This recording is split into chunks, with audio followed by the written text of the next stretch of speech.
তাকে বন্দনা করতে চাই।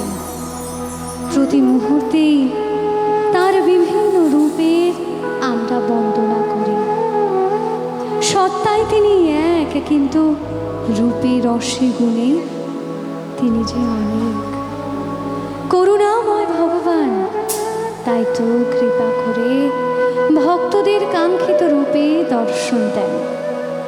কখনো তিনি নারায়ণ, কখনো তিনি বিষ্ণু, কখনো তিনি শ্রীরামচন্দ্র, কখনো তিনি শ্রীকৃষ্ণ, কখনো আবার তিনি জগন্নাথ। একই সত্তার অনেক রূপ। ভক্তদের মনোবাসনা পূরণের জন্য বারংবার যুগে যুগে তিনি বিভিন্ন রূপে অবতীর্ণ।